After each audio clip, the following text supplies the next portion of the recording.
الله الله الله الله لا إله إلا الله الله الله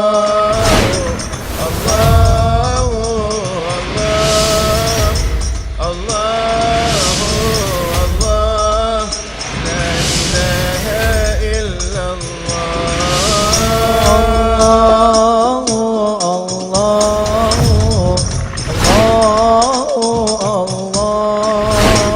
الله الله لا إله إلا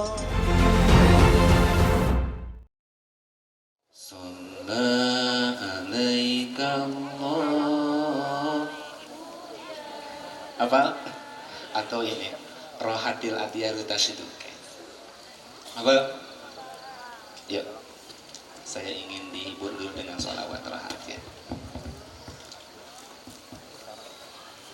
Rohatil atiyaru tasyidu fi layalil maulidi wa dharikun nuri abdu bi ma'ani ahmadi rohatil atiyaru tasyidu fi layalil maulidi wa dharikun nuri abdu bi ma'ani ahmadi wa dharikun nuri abdu bi ma'ani ahmadi wa dharikun nuri abdu bi ma'ani ahmadi fi layalil maulidi fi layalil maulidi abdullah nama ayahnya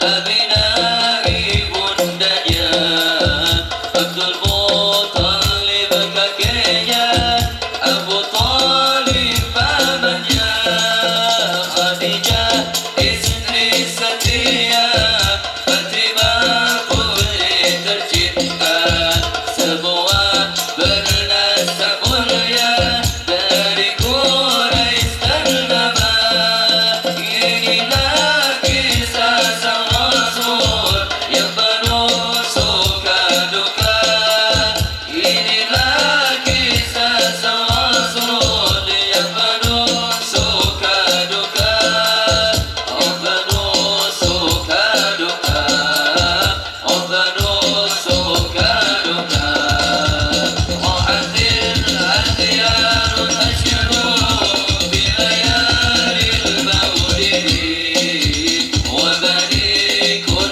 nuri yablu bi ma'ani ahmadi rohatil atiyaru tasyidu bi layalil maulidi wa dharikun nuri yablu bi ma'ani ahmadi wa dharikun nuri yablu bi ma'ani ahmadi wa dharikun nuri yablu bi ma'ani ahmadi fi layalil maulidi fi layalil maulidi.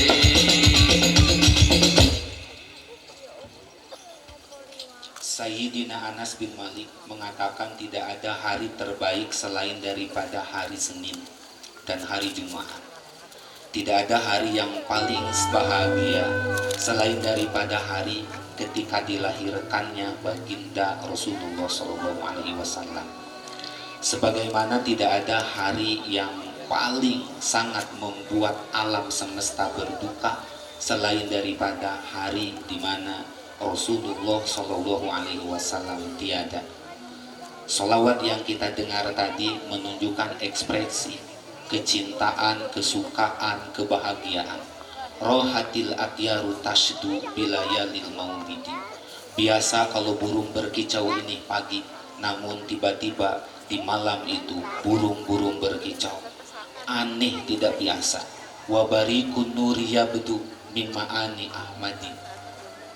Petir cahaya ketika itu turun menandakan ada terang di tengah-tengah kegelapan. Di saat itulah Rasulullah Shallallahu Alaihi Wasallam lahir. Dari awal sampai tadi beberapa guru kita menyampaikan tentang bagaimana harusnya kita menyambut kebahagiaan Rasulullah Shallallahu Alaihi Wasallam.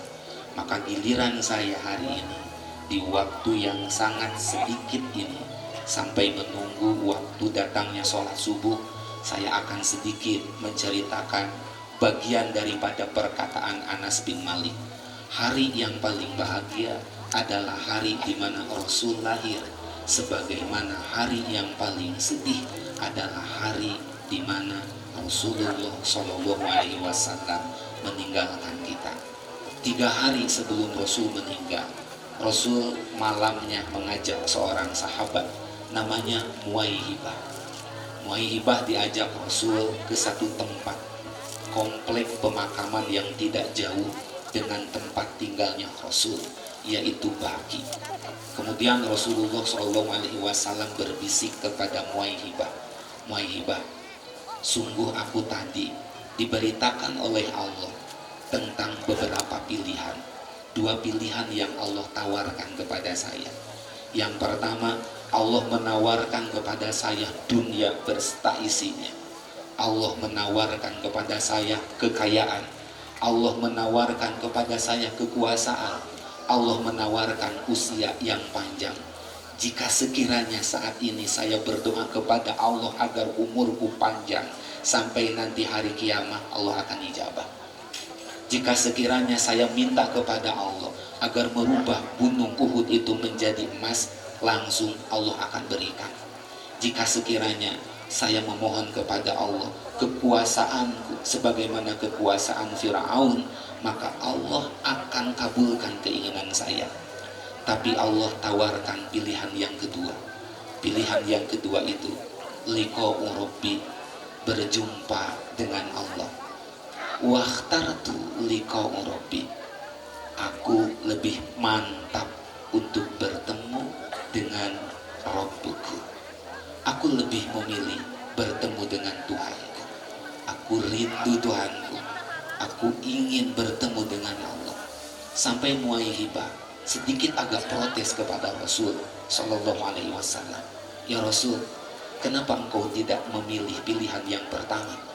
Bukankah pilihan yang pertama ini akan membuat orang lain bahagia, sehingga orang lain bisa terus merasakan bagaimana nikmatnya hidayah ketika berada di sampingmu?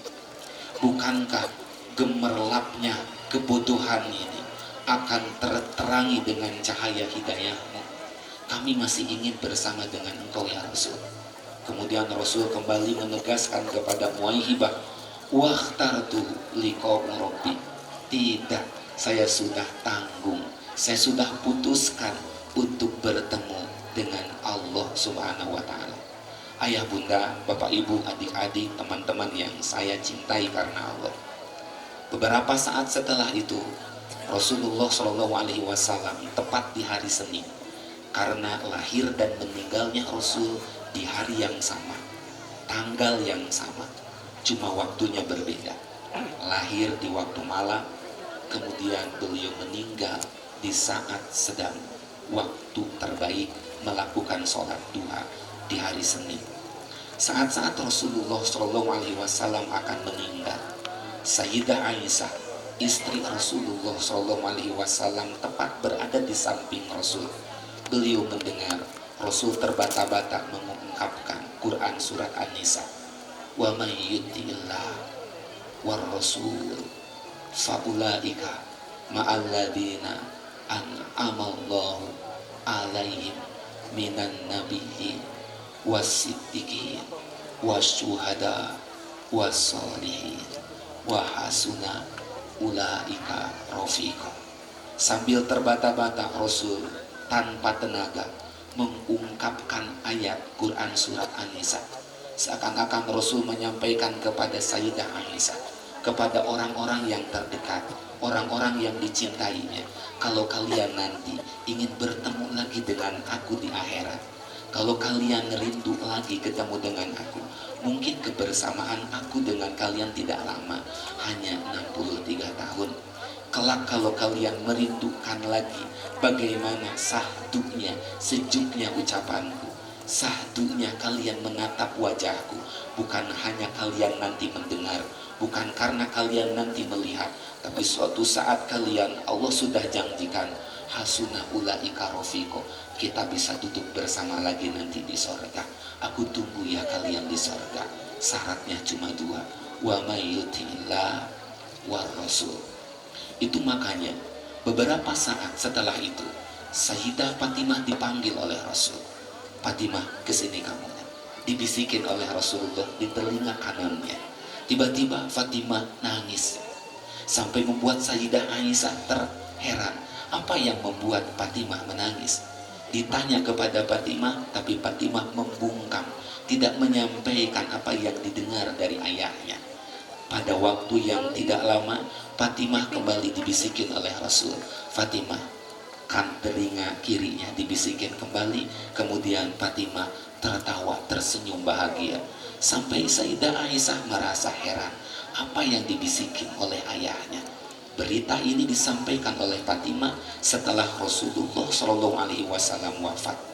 Fatimah menyampaikan bahwa dulu ayahku membisikkan kepadaku bahwa ayah tidak akan lama lagi menghadap kepada Allah. Itulah yang membuat aku menangis. Tetapi pertama, kedua, yang ketika itu ayahku membisikkan di telinga kiriku bahwa aku adalah orang yang pertama akan menyusul ayahku, maka aku bahagia, aku gembira. Benar, 6 bulan setelah itu, tepat di tanggal 23 Ramadan, sebagian riwayat mengatakan 3 Ramadan, di usia Fatimah 26 tahun, beliau wafat menyusul ayahnya. Bapak Ibu yang dirahmati Allah, Bilal bin Rabah ketika akan meninggalnya, istri berada di sampingnya. Sampai istrinya heran, kenapa sakaratul mautnya Bilal bin Rabah tertawa, padahal sering mendengar dasar dan ngerinya sakaratul maut. Tapi kenapa Bilal bin Rabah tertawa bahagia? Ketika ditanya oleh istrinya, kenapa engkau tertawa, engkau bahagia? Aku bahagia, ulkiya Muhammad wa suhbah, karena kalau aku mati, Allah akan pertemukan aku bersama Rasulullah Sallallahu Alaihi Wasallam. Bapak Ibu, inginkah kita bertemu dengan Rasul? Bagaimana rasanya ketika kita menginjakan kaki, kemudian melintas, melewati tempat pembaringan akhir Rasulullah Sallallahu Alaihi Wasallam? Bagaimana rasanya ketika kita menempelkan kening kita sujud di antara mimbar dan makamnya Rasulullah Sallallahu Alaihi Wasallam? Sudah cukup membuat badan ini gemetar, hati menangis. Kenapa? Karena kita rindu kepada Rasulullah Sallallahu Alaihi Wasallam. Apa jadinya jika sekiranya kelak Allah pertemukan kita bersama Rasulullah di akhirat? Bapak Ibu yang dirahmati Allah, sekarang tahun 2021 sudah habis. Sekarang tinggal masuk tahun 2022. Kita tidak tahu 20 tahun lagi yang akan datang siapa kita. Kalau sekiranya Pondok Pesantren Jamhuriyah mengadakan undangan kepada Bapak Ibu, nanti 30 tahun yang akan datang lagi hadir ke sini, akan diadain acara yang akan hadir adalah Ustadz Abdul Somad. 30 tahun yang akan datang, saya yakin 1/4 daripada yang hadir hari ini sudah tidak ada. Kemana kita? Bapak Ibu yang usia 50 tahun hari ini, 30 tahun yang akan datang, siapa kita? Usia kita sudah 80 tahun. Masihkah kita pede? Masihkah kita yakin usia 80 tahun kita masih bisa sahur bersama dengan keluarga? Masihkah kita pede usia 80 tahun kita bisa menyertai keluarga kita? Kita tidak tahu, karena usia umat Nabi Muhammad berkisar usia 60-70 tahun. Makanya di akhir tahun ini sudah mulai kita saatnya bukan berpikir enaknya hidup, tapi berpikir bagaimana enaknya mati, bagaimana mati kita husnul khotimah. Karena hanya ada dua saja kemungkinan, wafat dalam keadaan husnul khotimah, kedua wafat dalam keadaan su'ul khotimah. Makanya pantas Sayyidina Zainal Ali Abidin ketika itu beliau gemetar nangis, kemudian ditanya oleh sahabatnya, apa yang membuat Anda menangis? Kemudian Zainal Abidin mengatakan, aku takut, ini akhafu bisalasati mawaki, yang aku takutkan 3 perkara. Yang pertama adalah saatun najah, saat ketika akan lepasnya ruh dari jasad. Yang aku takutkan bukan sakitnya, yang aku takutkan apakah Allah akan matikan saya dalam keadaan di tempat yang baik atau di tempat yang buruk. Apakah Allah akan wafatkan saya sedang melakukan amalan yang baik atau amalan yang buruk. Apakah Allah akan wafatkan saya bersama orang-orang baik atau bersama dengan orang-orang buruk. Insya Allah, karena waktu hari ini sudah hampir masuk subuh, saya meminta kepada sahabat saya, guru saya, Ustadz Zainal Muttaqin, untuk refleksi akhir tahun. Mudah-mudahan beliau nanti akan mempertajam bagaimana seharusnya sikap kita ke depan, apa yang harus kita lakukan. Karena Allah kalau mencintai seseorang itu, Bapak Ibu, istakmalahu, akan diberikan kemudahan untuk melakukan kebaikan. Maka beruntung Bapak Ibu, Allah memilih Bapak Ibu dikuatkan untuk tidak tidur, dikuatkan untuk bergadang, hanya sekedar hadir dalam majelis ilmu. Karena tidak ada yang memberikan kekuatan dalam beramal kecuali Allah Subhanahu wa ta'ala. Makanya nanti di sorga, ahli sorga itu mengungkapkan perkataan yang jujur, alhamdulillahilladzi hadana lihada wa ma kunna linahtadiya laula an hadanallah. Kalau Bapak Ibu masuk sorga, nanti di sorga itu berteriak kepada Allah, jujur mengakui, ya Allah, saya masuk surga bukan karena hebatnya ilmu saya masuk surga bukan lamanya saya di pesantren, saya masuk surga bukan karena banyaknya kebaikan saya masuk surga hadana lihada, karena Engkau memberikan kekuatan kepada saya untuk melakukan kebaikan. Siapa yang ngasih kekuatan Bapak Ibu hadir malam ini? Allah. Alhamdulillahilladzi hadana. Silakan, saya minta Ustaz.